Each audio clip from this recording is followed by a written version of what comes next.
Affairs says prima facie reasons exist to believe that fraud and identity theft may have been committed by the person recorded in Home Affairs' records as Chidima Adetshina's mother 23 years ago. However, the Miss SA contestant is absolved as she was an infant at the time the activities allegedly took place in 2001.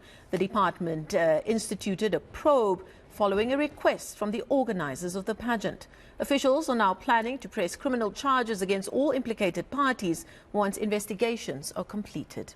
Has found prima facie indications of fraud committed by Chidima Adetshina's mother. The Department of Home Affairs herewith provides an update on the ongoing investigation into the citizenship of Miss Chidima Adetshina, a contestant in the upcoming Miss SA event. The reason for the ongoing nature of the investigation is that its scope has broadened since the original request received from the organizers of Miss SA based on the information uncovered by Home Affairs investigators thus far. The department nonetheless provides this update to the public based on that official request and consent.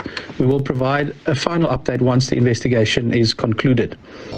Upon receiving the request for investigation, the department deployed every resource at its disposal to establish the truth. This has included archival research, visits to hospitals, and site visits to verify information. From the information we have uncovered thus far, the Department of Home Affairs can indicate that prima facie reasons exist to believe that fraud and identity theft may have been committed by the person recorded in Home Affairs records as Chidima Adetshina's mother. Adetshina herself could not have participated in the alleged unlawful actions of her mother, as she was an infant at the time when the activities took place in 2001.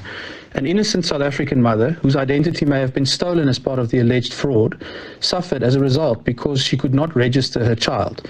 The department has broadened its investigation to identify and pursue any officials involved in the alleged scheme and is obtaining legal advice on the implications of the alleged fraudulent activity on Adetshina's citizenship status. And finally, upon the completion of the investigation, Home Affairs intends to press criminal charges and convict all implicated parties.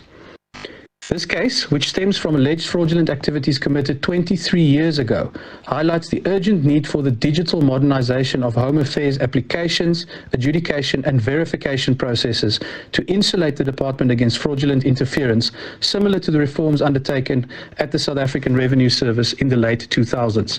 The case also highlights the reason for the department's blocking of certain duplicate IDs and that the court-ordered unblocking of these documents must be handled with caution. Throughout this process, Home Affairs is guided by our commitment to both restoring and upholding the rule of law as well as the rights of all parties.